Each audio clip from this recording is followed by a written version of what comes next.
barulah kuat balik. Lepas tu muka pun nampak berseri. Ya, Sofia. Setiap orang ada kebaikan dan keburukan masing-masing.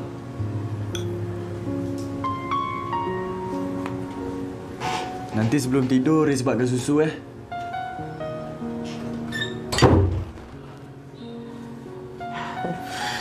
Haris, anak yang soleh pandai jaga mama. InsyaAllah. Nah, nenek nak tak? Nenek sihat lagi tau. Tapi, kalau nanti nenek sakit dan tak larat, nenek nak Haris jaga nenek macam Haris jaga mama tau. Hamba nenek macam jealous. Mestilah. Taklah. Nenek bangga. Haris jaga mama macam tu. Haris tak marah mama. Haris pandai. Haris cuma nak mama happy. Dan kuat macam dulu balik.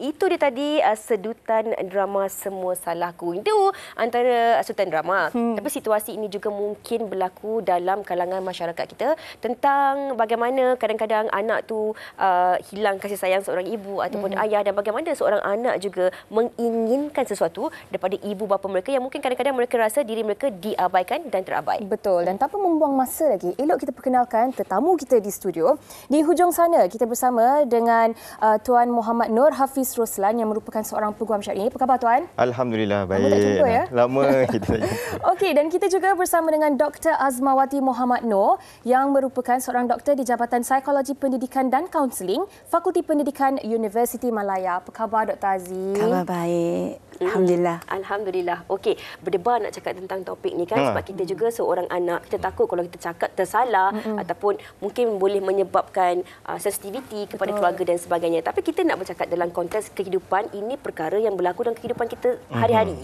Saya kira ini persoalannya. Mungkin kita tanya dari Tuan dahulu. Dari sudut perundangannya, ramai orang tahu. Kita macam yang kata tadi, hak seorang isteri kita tahu. Hak seorang suami kita tahu. Seorang wanita pun kita tahu. Ya, tapi hak seorang anak, wujud ke dari segi perundangannya hak yang dibolehkan untuk seorang anak? Okey, bismillahirrahmanirrahim. Assalamualaikum warahmatullahi wabarakatuh. Sidang penonton yang dirahmati Allah dan juga kedua jelitawan kita. Terima kasih. Dan juga rakan saya, Kak Aziz lah panggilan saya, Dr. Azma ni, yang selalu bersama dengan saya. Soalan tu menarik dan saya nak maklumkan kepada semua, kepada para penonton dan wanita hari ini. Saya pun anak, semua penonton pun anak, yang kat sini pun adalah anak-anak orang kan. Jadi adakah tidak kita ni dibekalkan dari sudut undang-undang hak-hak sebagai seorang anak? Jawapannya ada. Okey, ada dua section dalam mana-mana enactment negeri-negeri ataupun akta ni di bawah perundangan syariah lah. Okay, dalam perundangan syariah ada section 81 ataupun di Selangor section 82. Okay, kita cerita wilayah lah mudah. Kan nanti banyak negeri lari lagi. So tapi bendanya sama je, dia lari satu atau dua. Okey. Jadi section 81 tu hak jagaan anak. Yang ni semua orang tahu. Mak ayah akan berebut apabila berlakunya perceraian, siapa nak jaga custody lah untuk jaga hak hadanah ni. Siapa hadir yang terbaik untuk jaga kebajikan anak. Tapi di sebalik tu sebenarnya apa yang dimasukkan dengan kebajikan anak? Kebajikan anak yang ada dalam undang-undang section 79. Sebelum section tersebut, iaitu hak untuk anak-anak dibekalkan dengan nafkah, iaitu makan minum, pakai, pendidikan, perayaan. Perayaan ni baju raya, persediaan perayaan, ada perubatan. Perubatan ni masuk juga pecahan kecilnya, contohnya ada takaful. Contoh, sebab kalau contoh dia bukan ibu bapa ni ataupun ibu ni bukan government servant, dia swasta, tak semua company swasta yang covered kan. Kalau masuk hospital yang besar-besar lah, tiba-tiba 25,000 dan sebagainya. Jadi takaful kena ada untuk covered.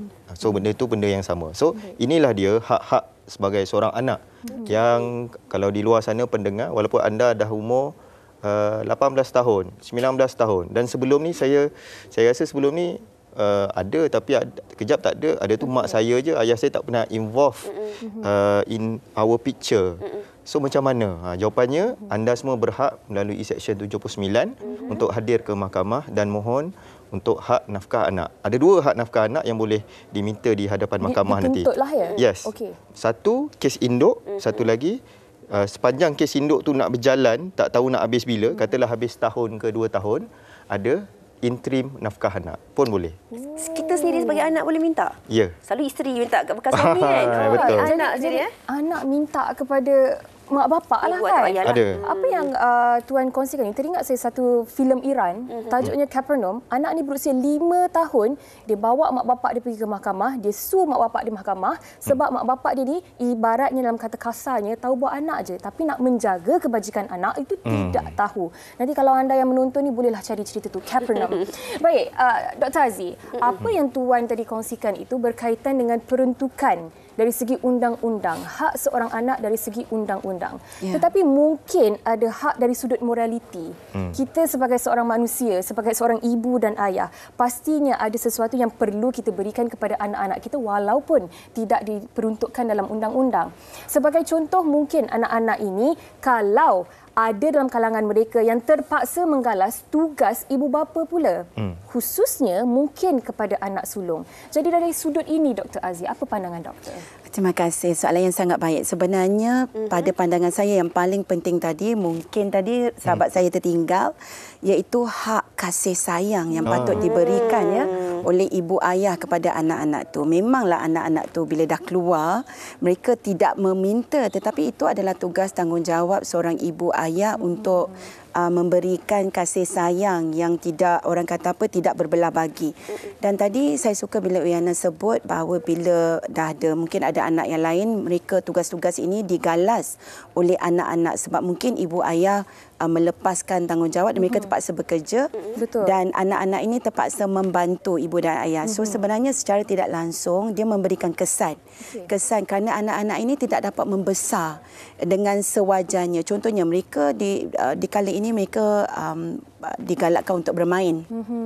Tetapi terpaksa menggalas tanggungjawab yang amat berat, iaitu menjaga adik-adik yang kecil. Dan suka saya katakan bahawa tugas ini tidak semestinya kepada anak sulung saja, mungkin anak-anak yang lain. Tetapi selalunya anak sulung selalu orang kata apa, diberi untuk menggalas tanggungjawab yang amat berat ini. Kenapa? Kerana ini katanya bila kita dah menjadi anak sulung tu, you perlu menjadi seorang contoh, sebagai contoh yang baik kepada adik yang lain. Dan sebenarnya ini mungkin tidak berapa adil kerana anak-anak ini juga ingin membesar, ingin mendapatkan kasih sayang dan ingin orang kata apa, seperti rakan-rakan yang lain. So di sinilah boleh memberikan kesan kepada kesihatan mental mereka sebenarnya. Okey. Saya nak ambil sikit daripada apa yang Dr. Aziz kongsikan tadi. Kalau kita bercakap tentang menggalas tanggungjawab itu tadi, ibu bapa ada, bukan semua. Ibu bapa merasakan sebegitu. Bila dah sampai, contohnya anak sulung lah, ada adik yang kecil, kakak atau abang sulung kena jaga adik-adik kecil. Kadang-kadang mereka pula terpaksa mengambil alih tugas sebagai ibu bapa. Dan ada kaitannya dengan apa yang Tuan Hafiz katakan tadi tentang tuntutan seorang anak. Kadang-kadang anak tu dah umur 15-16 tahun, mungkin dia nak beli kasut bola ke, nak beli jersey bola ke, ataupun nak beli pakaian cantik ke, ibu atau ayah kata okey, nak beli kena kerja sendiri. Ini mungkin boleh mengganggu gugat proses pembesaran seorang anak itu. Tetapi kadang-kadang seorang ibu ini, apabila seorang anak itu merasakan bahawa itu bukan tugasan mereka, kebiasaannya kalau kita baca di media sosial, perkongsian-perkongsian, ibu-ibu akan mengatakan bahawa kalau anak ingkar, anak ini seakan-akan cuba untuk menderhaka kerana anak-anak ini dilahirkan, ibu ini mengandung selama 9 bulan, sakit perut dan sebagainya. Ayat-ayat sebegini yang kadang-kadang menyebabkan anak-anak itu mungkin mengalami tekanan dan takut akan hak mereka ini. Okey, terima kasih. Seperti saya katakan tadi, tanggungjawab seorang anak sulung itu amat berat apabila mendapat mungkin ibu ayah yang mempunyai pandangan sebegini. Sebenarnya tujuan kita mempunyai anak itu apa dia sebenarnya? Untuk memberikan kasih sayang, dan kita sepatutnya tidak meminta-minta. Tetapi apa yang kita lihat, ya, banyak juga kes-kes klien saya yang kita terima bahawa apabila ibu ayah memberikan tekanan yang amat besar, dan bila ini terjadi, ini mungkin daripada segi gaya asuhan ibu bapa itu sendiri, authoritarian.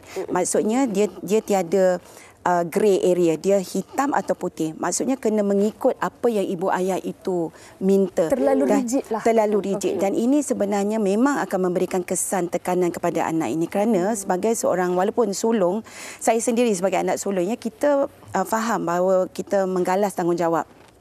Tetapi bagaimana pula dengan adik-adik yang lain. Jadi sebenarnya dia perlu ada orang kata apa fair distribution. Dan sebagai seorang anak, tidak kira wanita ataupun anak lelaki, sebenarnya tanggungjawab ini sama. Orang kata kalau wanita itu tanggungjawab hanya untuk suami. Tetapi saya juga mendengar, mungkin saya salah, boleh betulkan, tanggungjawab walaupun kita wanita, tanggungjawab kepada ibu bapa itu masih ada. Tetapi bagaimana pula untuk kita mendepani dengan kehidupan kita sendiri. Dan bila ada ibu ayah sebegini, authoritarian yang terlalu rigid ini, dia memang akan memberikan kesan. Jadi anak itu kadang-kadang nak meluahkan perasaan. Tak boleh, dia jadi takut. Dan ada juga ibu ayah yang mungkin terlalu pesimistik. Maksudnya apa buat pun boleh dibenarkan. Ini juga akan mengganggu-gugat daripada segi kesihatan mental. Dan satu lagi iaitu terlalu dia neglect, memang buatlah apa pun. Abaikan. Pandai-pandailah nak hidup. Pandai-pandailah nak hidup. Pengabaian ini juga memberikan kesan kesihatan mental yang terlalu kuat. Tetapi rata-rata pada tak kali ini kita lihat apabila anak-anak itu berjaya, ibu ayah seringkali mereka inginkan sesuatu. Mereka inginkan imbuhan. Balasan. Betul. Maknanya kan doktor, dalam kita nak mendidik khususnya anak sulung kita ni menjadi seorang yang bertanggungjawab, galas tanggungjawab dan sebagainya, jangan kita lupa untuk didikan yang sama kepada anak-anak kita yang lain juga. Okey, baik, sebelum kita tanya soalan kepada Tuan Hafiz, ni kita nak baca salah satu komen oleh rakan kita di Facebook oleh Fidah Haziz. Dia kata, hak seorang anak ni jangan ambil ringan. Anak-anak pun mempunyai hak mereka masing-masing. Salah satu, mereka ada hak untuk bersuara dan meluahkan hati dan masalah mereka sendiri. Kita sebagai ibu bapa perlu peka dan ambil berat bila anak-anak ingin kongsikan sesuatu kepada kita. Kita sepatutnya kena berbangga kerana anak-anak masih nak berkongsi masalah mereka pada kita. Jangan sampai orang luar mengambil kesempatan untuk menasihati anak-anak kita dan membuat perkara-perkara terlarang yang tidak kita ingini. Ini na'udzubillahi min zalik. Apabila berlakunya situasi di mana anak dah tidak lagi merasa dekat dengan ibu bapa, tidak lagi merasa kasih sayang daripada ibu bapa, ini yang membuatkan hubungan ini jauh. Dan Tuan Hafiz, tadi saya tertarik bila Dr. Azzie ada bercakap tentang pengabaian. Dan tadi Tuan ada bercerita tentang bagaimana dalam peruntukan undang-undang jelas termaktub tentang nafkah yang perlu diberikan kepada anak-anak ini. Tetapi tidakkah pengabaian ini juga merupakan satu kesalahan yang sebenarnya sebagai seorang anak adalah hak kita untuk tidak diabaikan oleh ibu bapa kita? Bila kita bercakap berkenaan dengan pengabaian sidang penonton, pengabaian ni bila dia berlaku, itu akan adanya dispute dan akan adanya tuntutan di hadapan mahkamah. Jadi perkara ni memang wujud dan memang tak dapat lari. Apa yang kita nampak, setiap manusia ni terutamanya sebagai seorang anak, masing-masing punya hak. Islam itu adil. Pada masa yang sama juga, undang-undang tu pun menjaga kesemua hak-hak warga negara Malaysia yang ada di Malaysia. Jadi hak sebagai seorang warga negara dan juga hak sebagai seorang anak dan hak sebagai seorang manusia, dia berhak terhadap nafkah dan juga hak yang sepatut diberi kepada mereka lah. Jadi untuk anak-anak ni, apa yang patut mereka buat apabila adanya pengabaian, walaupun pada waktu tersebut umurnya masih di bawah umur major, yang ni umur minor lah. Bila umur minor, apa dia perlu kena buat? Kalau dia tidak dapat memohon perkara tersebut, dia boleh diwakilkan oleh orang lain. Yang ni orang lain yang akan menjadi sebagai penjaga ad litem. Jadi dia ada beberapa perkara lah. Contohnya, walaupun dekat Malaysia ni bawah 18 tahun mak yang kena mohon lah. Ataupun penjaga kena mohon. Tak semestinya mak. Kadang penjaga dia bapa saudara. Kadang-kadang penjaga dia adalah nenek. Dan kes-kes macam ni ada atau tidak? Jawapannya ada. Okey. Jadi benda-benda tu yang tersebut yang berlaku dan perlu semua sidang penonton cakna berkenaan dengan perkara itu. Kadang-kadang kita sebagai seorang anak, kita tak sampai hati. Sebab kita merasakan bahawa kita ni dilahirkan dan dibesarkan oleh ibu dan bapa kita. Tapi kadang-kadang ada pula setengah ibu bapa yang mengharapkan imbuhan atau pembalasan. Seperti yang Dr. Azzie katakan tadi. Dan anak-anak akan merasakan bahawa okey, dah kerja memang kena balas jasa ibu dan ayah, kena bantu keluarga dan sebagainya. Tetapi berbalik kepada hak itu tadi, Tuan Hafiz, ada ketikanya anak-anak ni dah pun cuba melakukan yang terbaik untuk keluarga, membantu adik-beradik dan memberikan yang terbaik untuk ibu dan ayah dan sebagainya. Tetapi sampai satu masa ada ketikanya mungkinlah, contohnya seperti macam kadang-kadang ada anak dia hadiahkan ibu ayah dia kereta, ada anak dia hadiahkan ibu bapa dia barang kemas ataupun rumah dan sebagainya. Adakah itu hak mutlak seorang anak ataupun ibu bapa ataupun keluarga boleh merampas dan mengambil hak itu sebenarnya? Okey, jadi yang ni semua penonton yang ada pada wanita hari ini dan juga sidang, kita kena faham dia punya betul-betul perbezaan yang ketara berkenaan dengan hak yang perlu didapati dan hak yang perlu diberi. Okey, jadi hak dan tanggungjawab ni dia memang saling berkait. Akan tetapi kalaulah contohnya dalam situasi tersebut anak ni memang dah melaksanakan tanggungjawabnya dengan baik, cuba membantu dan sebagainya, memahami kepayahan keluarga, membantu untuk sama ada ibu, adik-beradik yang lain, tapi the burden ataupun beban bukanlah hanya sekadar pada seorang anak ataupun 2 anak atau 3 orang anak, masing-masing mengikut kemampuan masing-masing. Pemberian mereka itu adalah bukan kewajipan, tetapi adalah satu kehendak ataupun satu amal kebaikan kepada ibu, kepada ahli keluarga yang lain. Dan ini adik-beradik dia. Apa namanya tadi? Kebaikan. Maksudnya kita tak panggil sedekah, kita tak panggil sebagai hadiah. Itu sebagai satu kebaikan yang dibuat oleh seseorang individu terhadap individu yang lain, tetapi dia adalah sebagai seorang adik-beradik ataupun ibu. Dia ada pahala kat situ lah. Atas rasa tanggungjawab. Tetapi kata kunci dia mengikut kemampuan. Okey. Dalam pada masa yang sama, individu-individu tersebut ada sendiri liability ataupun tanggungjawab hakiki dia. Sama ada, tak kira lah, contoh kalau kita tahu, apabila seorang ni dia dah lepas 18 tahun, dia dah akan berkerjaya, dia akan berkeluarga. Setiap orang akan ada liability masing-masing. Betul. Kalaulah kata saya pernah pesan sebelum ni dalam Wanita Hari Ini, walaupun gaji kita contoh kecil RM1,000, boleh bagi RM50. Jangan gaji RM1,000 bagi RM900 di luar kemampuan. Loan kereta tak boleh bayar. Lepas tu nanti financing rumah pun tak boleh. Betul. Katalah pula tiba-tiba berkeluarga, ada pula susu anak dan sebagainya. Jadi adakah boleh tiba-tiba yang lain ini mengecam orang yang selalu ataupun kita panggil breadwinner kepada family ni apabila dia dah berkeluarga ataupun dia dah buat justifikasi bahawa dia perlu melepaskan hak-hak tertentu dan sebagainya, dan apabila itu hak dia boleh atau tidak? Jawapannya boleh. Dari sudut undang-undang dia boleh. Tidak ada salah. Mungkin dari sudut kalau orang nak cakap, kenapalah kau tak kesian ke apa ke. Lupa diri lupa diri. Ni bukan isu lupa diri, bukan atas isu kesian dan sebagainya. Isunya sama macam dalam faraid. Tak ada seorang pun yang boleh mempertikai hak faraid kamu, walaupun contoh tak jumpa nak dekat 20 tahun, tapi disebabkan dia adik-beradik lelaki, dia tidak pernah membunuh dan bukan dia bunuh pun si mati, dia dapat tak? Dia dapat. Walaupun dia kata bergaduh waktu tengah hidup tu. Jadi sama juga dalam konsep ni. Itu harta kamu, kamu boleh, sama ada kamu nak beranakkan harta kamu, nak jual harta kamu dan sebagainya, itu hak kamu. Kamu nak beri, kamu boleh beri. Mana yang kamu dah beri tersebut dan memang sebagai hadiah, itu hak dia. Tak boleh dia ambil balik. Tapi kalau dah memang itu harta kamu, tumpangkan dan sebagainya, tiba-tiba kamu nak jual, kamu nak beranakkan ataupun nak kembangkan lagi. Kembangkan lagi ni contoh kalau sebuah rumah, kita nak, orang panggil apa? Bagi sewa ke? Bagi sewa ke, extend lagi rumah tersebut lagi cantik ke, renovate. Adakah salah? Jawapannya tak salah. Okey, banyak kita dah faham daripada apa yang Tuan kongsikan tadi. Dan saya juga nak menyentuh satu aspek. Tetapi sebelum kita tanya kepada Dr. Azzi, kita nak dengar juga pendapat orang ramai tentang topik kita pada hari ini, iaitu hak anak. Jom kita saksikan.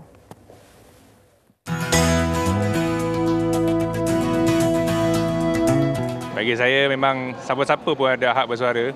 Kan anak ke bapa ke, sebab as long as diorang human being, siapa-siapa pun ada hak. Macam kalau kita kena ikut dia tengok zaman juga. Kalau macam zaman dulu, zaman masa saya budak-budak dulu, kita orang dengar je. Kita orang lagi takut dengan mak bapak. So mak bapak cakap apa, kita dengar, kita tak argue, kita tak ada bangkang apa kan. Benda ni dia kena secara kolektif lah. Secara kolektif kena sama-sama. Mak bapak pun, adik-beradik, kakak, abang semua kena jaga sama-sama. Kena saling mendengar sama-sama. Kena ada masing-masing ada responsibility lah. Kadang-kadang ada anak yang macam kadang-kadang dia tak puas hati dan sebagainya. Sebab kalau contoh kita tak nak ambil tahu pasal pendapat dia, sebab itulah jadi pemberontakan.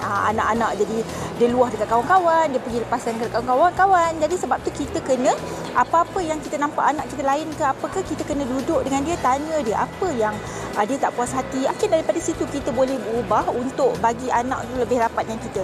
Untuk anak tu ada. Sebab kita kena dengar juga pendapat pada anak supaya kita boleh perbaiki setiap apa kesalahan ataupun sesuatu yang terjadi tu mesti ada sebab.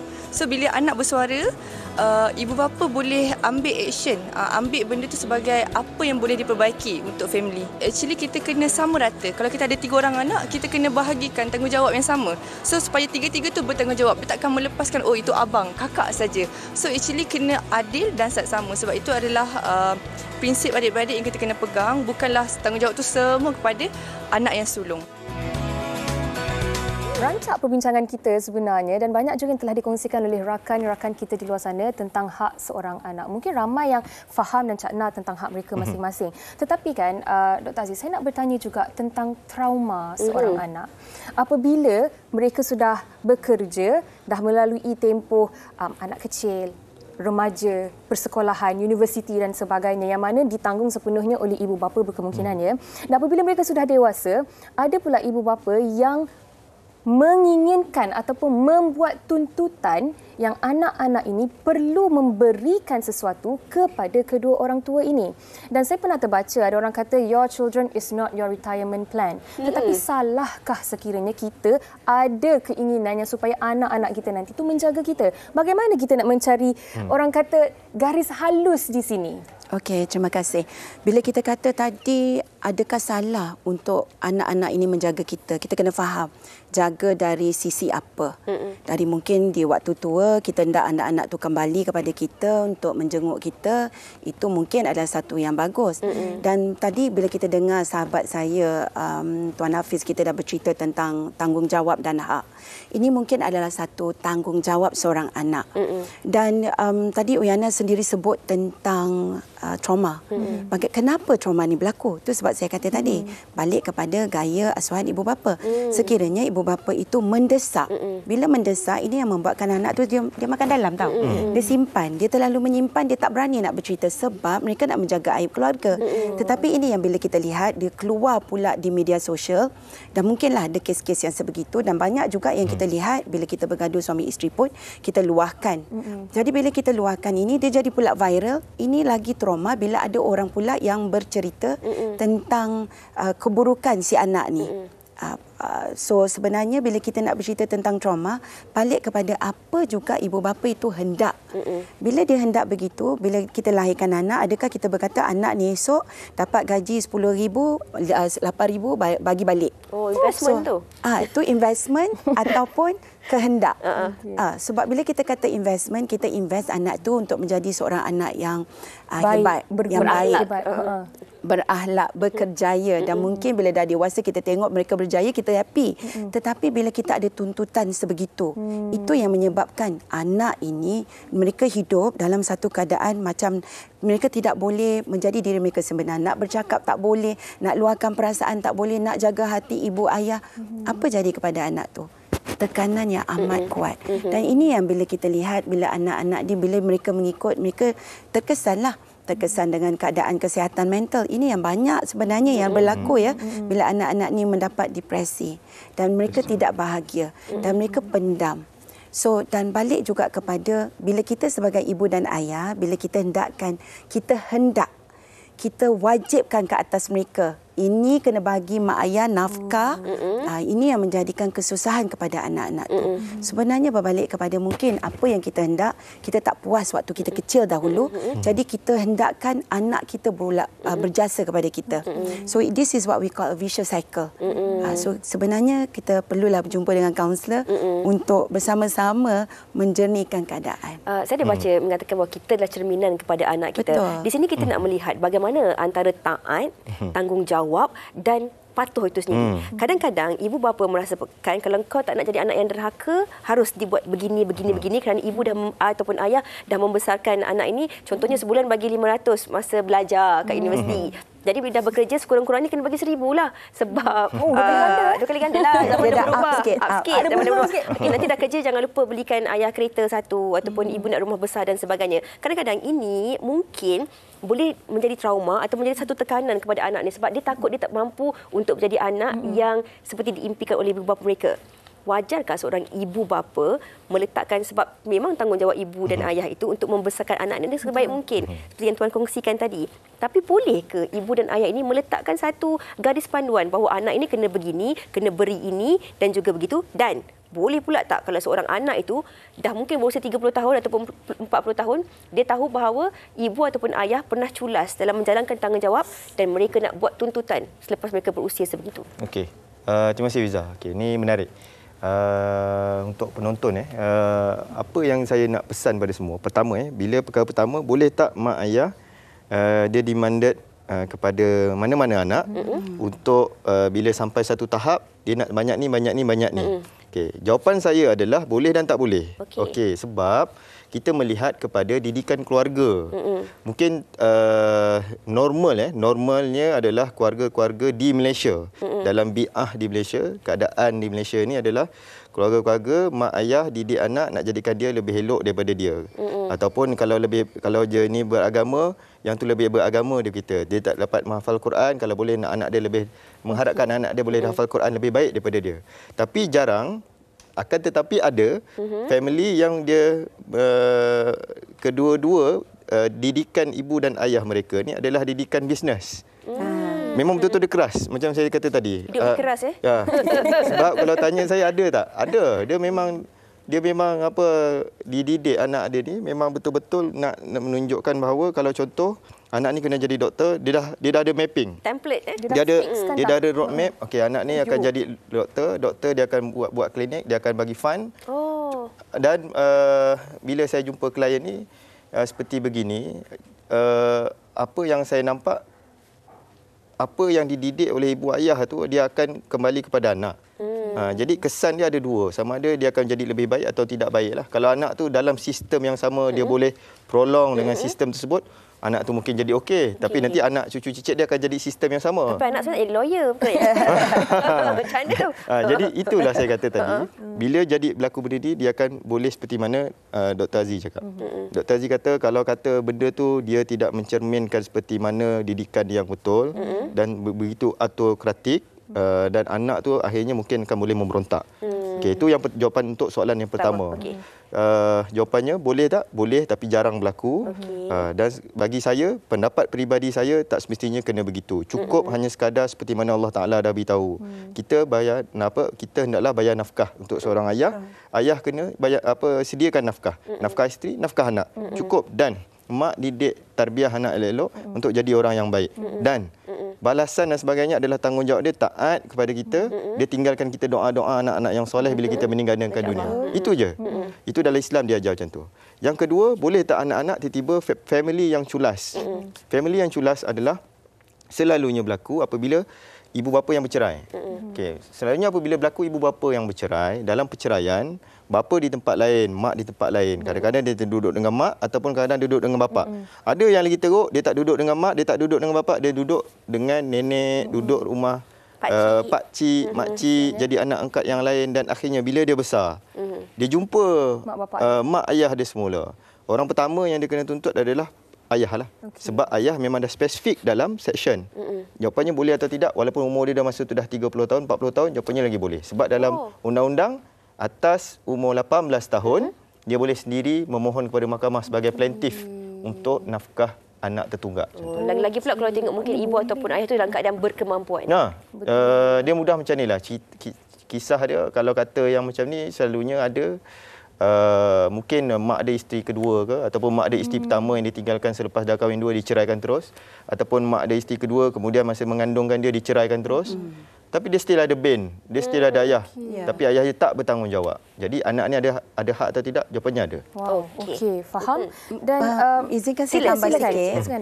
Bila tadi saya tertarik bila Encik Hafiz, Tuan Hafiz kita berkongsi tentang ibu ayah ni, sebenarnya kesan kepada anak ni kalau yang taat tu, yang mengikut tu bagus. Tetapi ada juga kes-kes yang kami terima bila mereka jadi rebellious. Okey, jadi mereka mulalah menunjukkan sikap yang tak baik. Memang mereka akan maki hamun, itu adalah asam garam juga. Dan selain daripada itu juga mungkin menjadi lebih ganas. Dan ada juga kes yang kami terima apabila anak ini membuat aktiviti yang tidak baik untuk memastikan kecukupan keluarga. Asalnya nak jadi bertanggungjawab dan taat. tetapi membuat kerja-kerja yang tidak elok untuk mendapatkan sumber rezeki mungkin yang tidak halal. Tetapi hendak memastikan ibu ayah itu happy dengan dia. Okey. Dan doktor, ini yang saya nak tanya juga tentang vicious cycle yang doktor sebutkan tadi tu. Macam mana kita sebagai ibu bapa, sebagai ahli keluarga, sebagai masyarakat nak mainkan peranan supaya sekiranya perkara ini pernah berlaku kepada kita, cycle ini kita dapat hentikan? Secara ringkasnya, doktor. Terima kasih. Bayangkanlah kita ni macam sekotak mancis yang disusun beratur. Dan bayangkan mancis-mancis itu adalah kita. Dan kalau kita nak break this vicious cycle, dia dah terbakar kan? Dia terbakar satu-satu, dia akan menjangkit. Bayangkan itu adalah kita nak lari daripada vicious cycle. Ini kita undur. Kita undur, ambil retract. This is the 3R yang saya sering ajar dan kongsikan 3R. Kita undur. Retract, kita berfikir dengan yang baik dan kita respon. Dan bila kita undur itu sebagai mancis tu, kita tak dapat lagi membakar orang di sebelah. So itu adalah mungkin salah satu cara yang baik untuk kita muhasabah diri. Dalam kalau kita nak lihat adik-beradik yang lain mungkin akan membuatkan lagi kita marah, kita berkongsi di sosial media, orang tak faham, jadi mereka akan lebih viralkan. So ini mungkin memberikan kesan yang tidak baik. Jadi kalau kita nak keluar dari vicious cycle tu, kita kena ambil tindakan, tenangkan diri, jaga diri. Self care is very important. Kena stop. Kita yang perlu hentikan. Kita tak boleh ikut perkara tu.